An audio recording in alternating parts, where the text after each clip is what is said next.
Okay, good morning student. So today we are learning linear equations in one variable. ये आपका chapter number 2 है, linear equations in one variable.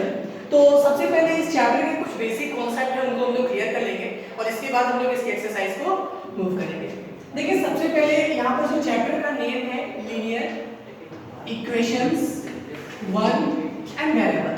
ठीक है, सबसे पहले तो चैप्टर का हर एक वर्ड हम लोग यहाँ पर एलोबरेट करेंगे, उसको समझेंगे और उसके बाद हम लोग स्टार्ट करेंगे. ठीक है, सबसे पहले बात करते हैं linear equations in one variable.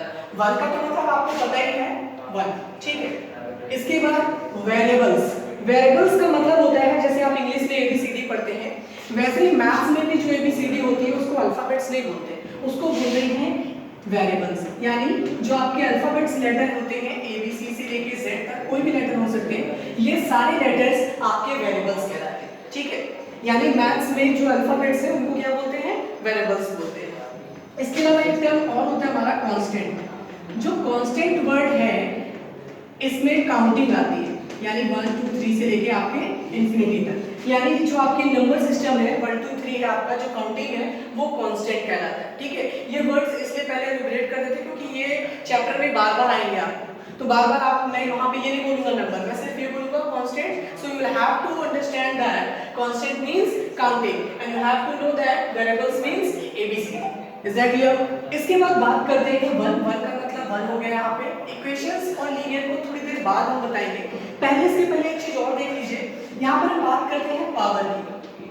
ठीक है, आपने भी पावर्स पढ़ी होगी अर्लियर क्लासेस में. पावर का मतलब है किसी भी वेरिएबल की जो पावर होती है.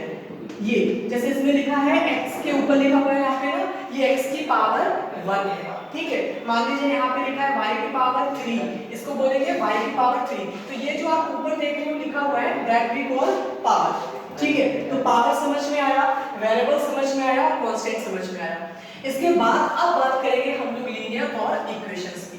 तो देखिए सबसे पहले यहाँ पर हम बात करते हैं linear equations in one variable क्या होती है. अब इक्वेशंस को समझ लेते हैं क्या होता है. देखिए आपके इस चैप्टर में आपको दो वर्ड मिलेंगे, एक मिलेगा आपको इक्वेशन और एक मिलेगा आपको एक्सप्रेशन. ठीक है, तो पहले इसको समझा दूं. इक्वेशन और एक्सप्रेशन लगभग एक ही जैसे होते हैं, they are almost same, so by which you can confuse there. But I am telling you the main difference, the major difference between them. क्या है इनका डिफरेंस? अगर हम इक्वेशन की बात करें और एक्सप्रेशन की बात करें तो ये बनते हैं हमारे वेरिएबल और कांस्टेंट से. ठीक है, सपोज दैट मैंने यहाँ पर एक चीज लिख दी है 2x + y. ठीक है, यहाँ पर मैंने लिख दिया है 2x + y.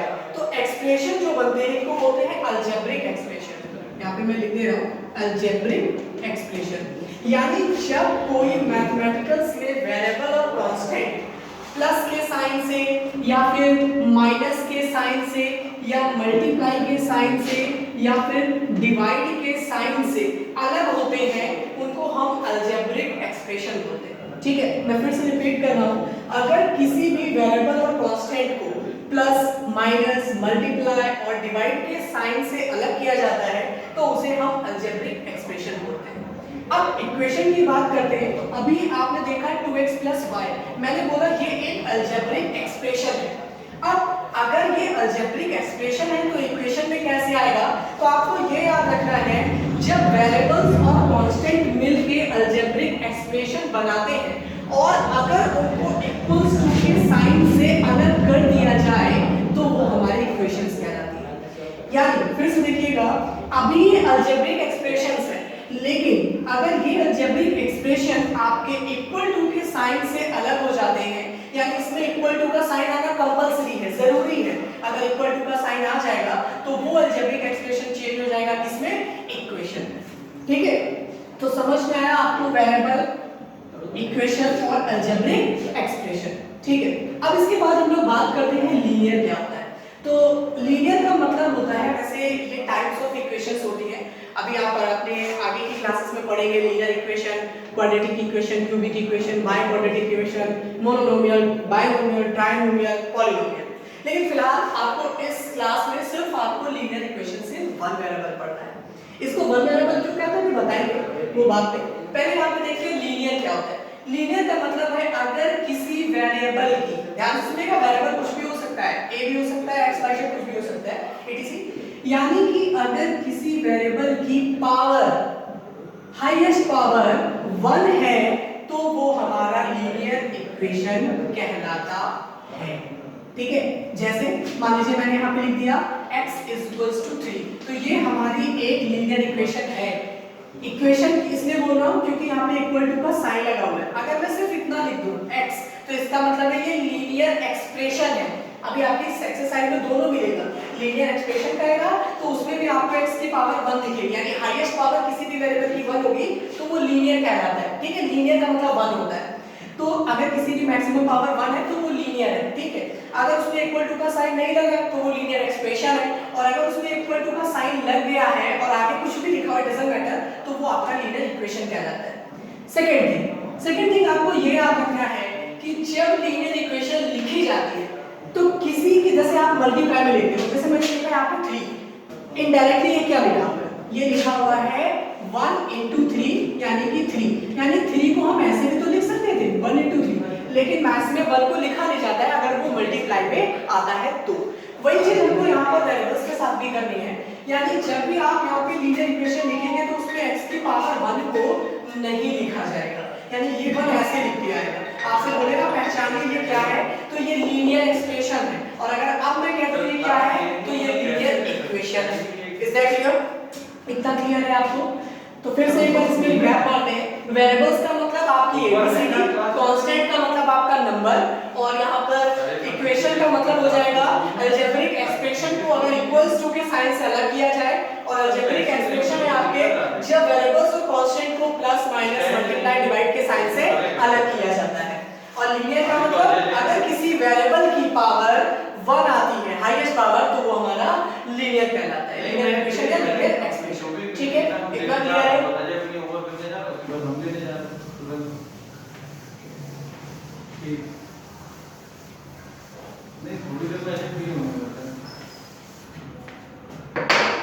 तो इक्वेशन आपको क्लियर हो गया, अलजेब्रिक एक्सप्रेशंस क्लियर हो गया। अगर आपको फिर भी कोई डाउट रह जाता है तो आप कमेंट सेक्शन में बता दीजिएगा और उसको डाउट दूर कर दिया जाएगा। अब इसके बाद बात करते हैं लीनियर इक्वेशंस को सॉल्व कैसे किया जाता है।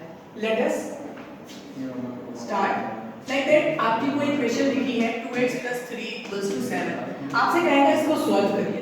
इसको सॉल्व करने के देयर आर 2 मेथड्स।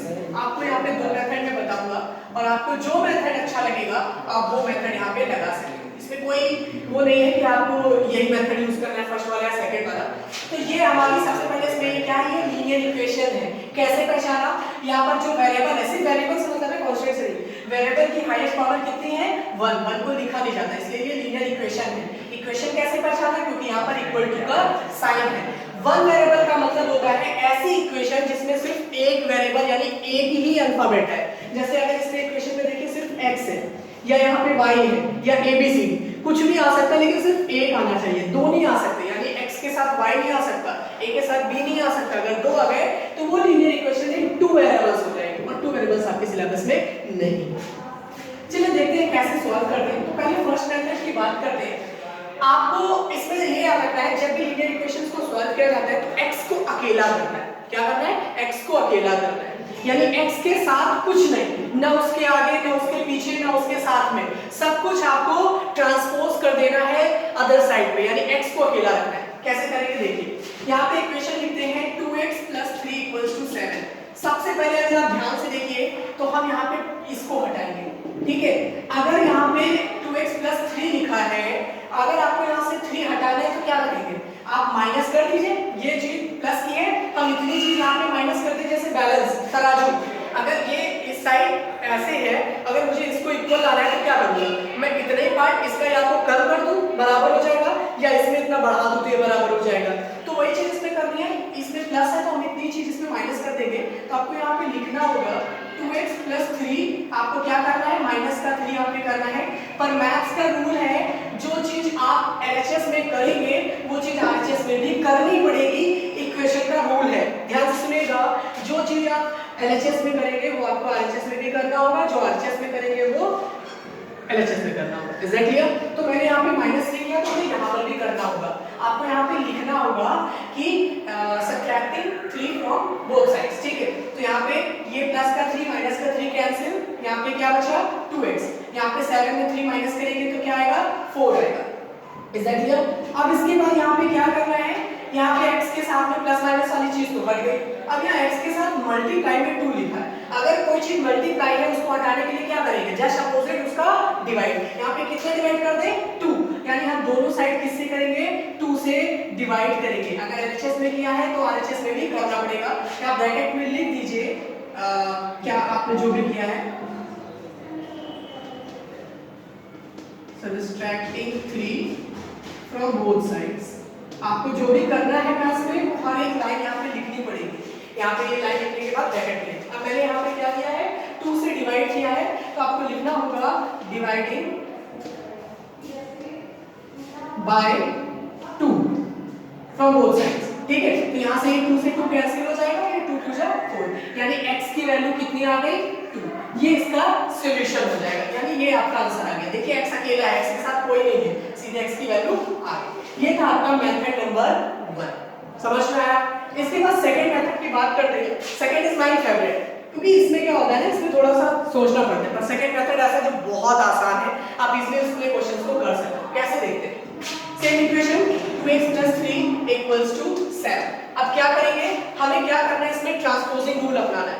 ठीक है, यानी इसमें भी x को अकेला करना है लेकिन सारी चीजों को इक्वल्स के उस तरफ भेज देना है। ठीक है, तो यहाँ पे एक चीज और इसका याद रखिएगा, अगर इक्वल के उस साइड यानी आप कोई भी चीज ट्रांसपोज करते हैं तो उसका साइन चेंज हो जाता है। अगर कोई चीज प्लस में है तो उधर जाके वो माइनस में हो जाएगी, अगर कोई चीज इधर माइनस में है तो उधर जाके वो प्लस में हो जाएगी, कोई चीज अगर इधर मल्टीप्लाई में है तो उधर जाके डिवाइड हो जाएगी, और अगर कोई चीज इधर डिवाइड में है तो उधर जाके प्लस में हो जाएगी। ठीक है, तो यहाँ पर ये प्लस का 3 है, उधर जाएगा तो किसका हो जाएगा माइनस का 3। तो ये हमने यहाँ पे 3 को इस तरफ कर दिया। क्या किया हमने, ट्रांसपोज किया है, तो ट्रांसपोजिंग 3, हमने 3 को ट्रांसपोज किया है लेफ्ट साइड। तो अब यहाँ पे 2x को ऐसे लिख लिया, 7 में 3 माइनस करेंगे कितना आएगा 4। अब इसके बाद क्या करना है हमें, ये चीज x के क्या है मल्टीप्लाई में है, ऐसे लिखा है ना, तो जो चीज मल्टीप्लाई में जस्ट उसका ऑपोजिट क्या होगा डिवाइड। तो क्या कर देंगे, ये इसके अपॉन में पहुंच जाएगा, x = 4/2, 2 2 जा 4, तो x की वैल्यू कितनी आ गई 2। तो यहाँ पे आप लिख दीजिएगा कि जो भी आपने किया है डिवाइड करने में। तो आप देख सकते हो दोनों ही सिचुएशन में आपकी x की वैल्यू सेम आ गई और सेम आएगी। आप मेथड कोई भी यूज करिए, there are lots of ways to use linear equations. ठीक है, तो आई होप आपको ये समझ में आ गया होगा। तो आप अपने बुक से linear equations in one variables के जितने भी टर्म्स हैं, अलजेब्रिक एक्सप्रेशन, इक्वेशंस, फाइंडिंग, इसको बोलते हैं फाइंडिंग सॉल्यूशंस, ये ट्राई करिएगा और एक्सरसाइज 2.1 को सॉल्व करने की कोशिश करिएगा। मिलते हैं नेक्स्ट क्लास में।